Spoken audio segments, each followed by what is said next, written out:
Hey there, I'm Franklin Taggart, and this is the virtual coffee break. I've got my coffee, grab your beverage, and let's sit down and have a little bit of a chat. Just got off of a call this morning with a client who is experiencing a real deep slowdown in her business. And we were talking about what to do in times like that. She's fairly new in business. She started her consultancy just over a year ago. And this is really the first slowdown that she's experienced. She kind of had a big opportunity right out of the gate that kept her busy for over a year. But that opportunity has ended now, and she is now in the throes of having to find some new opportunities for herself. Now, there are a few things that I usually encourage people to do when things slow down, and believe me, I've been through a lot of slowdowns in my work life, and I know that sometimes it's important just to kind of recharge and rejuvenate and all that kind of thing. I try to avoid wallowing as much as possible, but every now and then, wallowing seems to be like the best idea, at least for about 5 minutes. But one of the things that I really encourage people to do, there are 3 things that I encourage people to do when things start to slow down and they don't have any ideas for where to turn for new business. The first one is to start making lists. And I can just give you an example. I like to use spreadsheets for lists. And you can see that I've got a list here. I haven't started adding to it because this isn't one that I've been using yet this year. But if I needed to make a list for business development, I would create something like this spreadsheet in Google Sheets, which is the 2024 New Business Research List. Okay. Now, I have 6 different lists that are incorporated into this. The first one is mentors and advisors. I feel like that one of the most important calls that I can make during times when I have slowed down, my business is slower than usual. It's a really good time to reach out to mentors and advisors for a lot of reasons. Number one, I can find out what they're going through, maybe what they might recommend, any kinds of insights that they might have into the trends that are going on right now, things like that. So mentors and advisors is the first list that I make. The next list that I make is a list of former clients. And the reason that I do this is that there are some people that I've worked with in the past that I haven't been in touch with in a while. I really need to reestablish contact with them. I need to find out how things are going for them, and I'd really like to I'd like to find ways that I can be supportive in whatever they're going through right now. Sometimes that turns into a new offer. Sometimes it turns into just a referral or a recommendation, or maybe I've just read a book that they might be interested in, or maybe there's something that I can send to them. But I make a list of former clients and I start reaching out to them. Now, here's the one that I think is really important, and that is dream clients. I would really like to keep a list. Now, if you've ever read the book Dream 100, Dream 100 are, I think the concept is it's the 100 people that you would like to have in your professional network. And that's kind of the same concept here, but I like to keep a list of dream clients, and dream clients can be anybody that I recognize as someone that would be interesting, fun, compelling, exciting to work with, all of the above. So I look for people that I am really motivated to seek out opportunities with. Now, it may be, again, that I don't have any immediate opportunities with them, but one of the things that this does is that it gives me a place to start doing some research about things that they are doing. Like I can go and look on their social media pages and see the things that they're posting, and I can see the things that they're doing, and that can stimulate ideas and inspiration for me. Now, the next thing that I think is really important is to keep a list of industry trends. In the last month, probably the majority of people that I've worked with in my coaching and in the business consulting that I do with the local business development center, most of the people that I've worked with have had some kind of either a concern or an observation or some kind of actual disruption related to AI.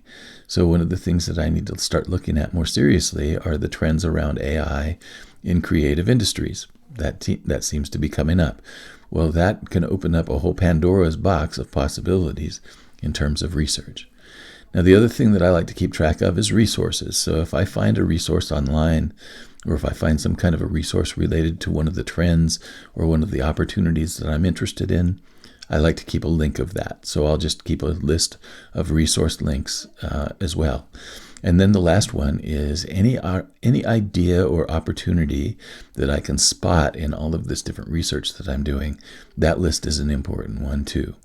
So step number one, when you're in the throes of a business slowdown, is to start making your lists. Now, you may have other criteria and other things that are interesting and inspiring to you that you need to keep lists for. This is just an example of some of the lists that I like to keep. Now, the next thing that I do is research, and I like to get as deep as I can in the research that I'm doing. So the first place that I'll usually stop is Google.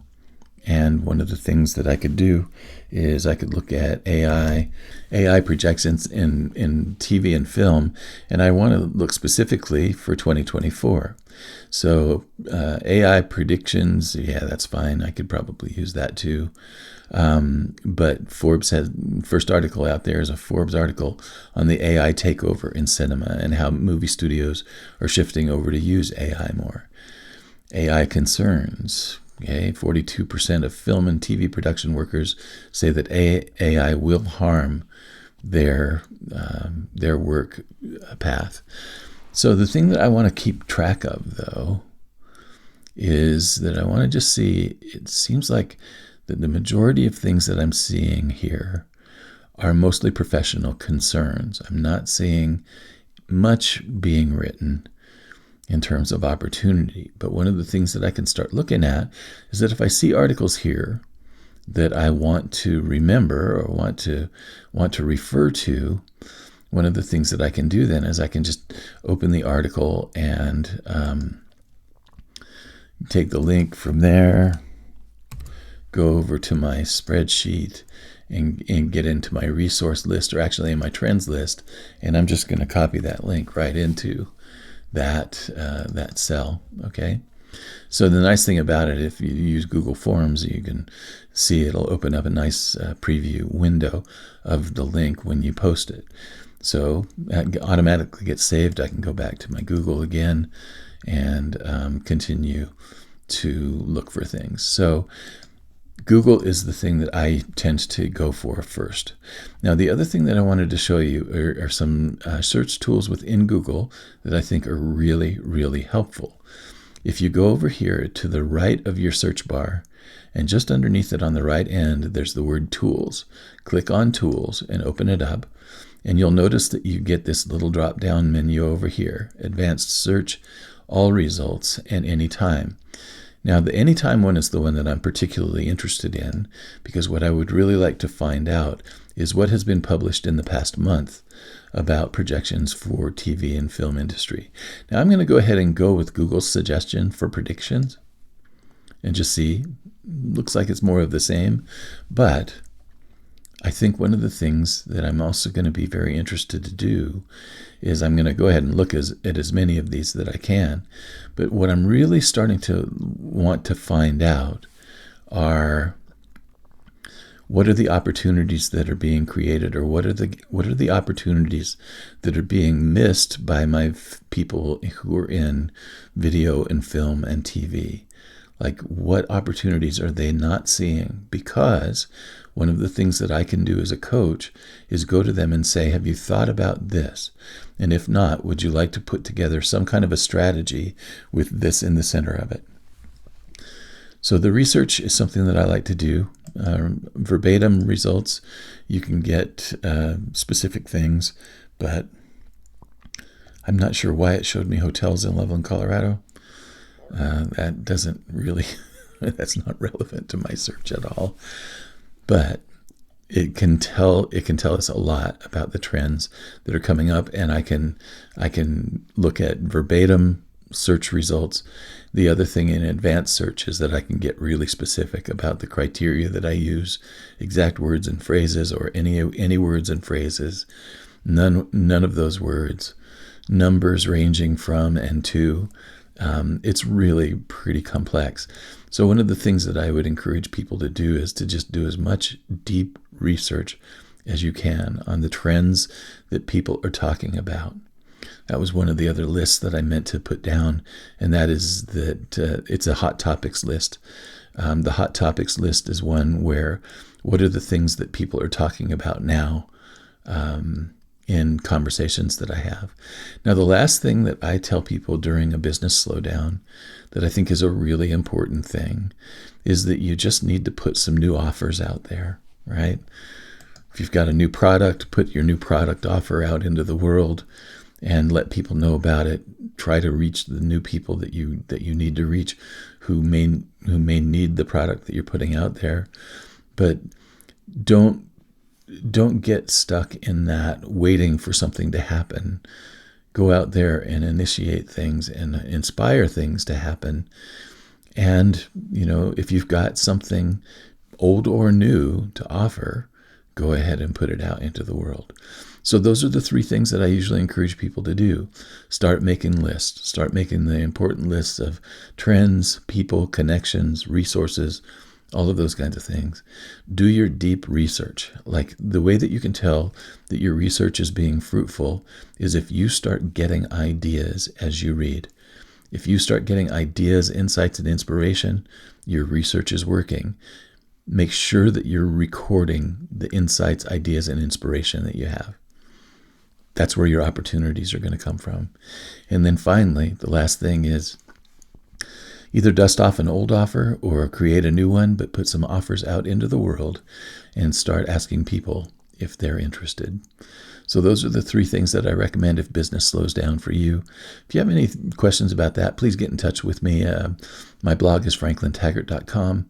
I offer a free coaching call that you're going to hear about at the end of the program. But you can find me at franklintaggart.com. Thanks so much for listening. We'll see you in the next coffee break. Thanks for joining me for this virtual coffee break. If you're in a situation in which you feel dissatisfied, restless, or out of place, and you're not sure what you need to do next, I offer a free 1-hour coaching session called the Best Next Step Call. It's a legit coaching session with no sales pitch. Schedule yours with no strings attached by going to my blog, franklintaggart.com, and finding the image that says Schedule Your Best Next Step Call Now. Click on the image, reserve a time on the schedule, and I'll look forward to meeting you soon. Thanks again.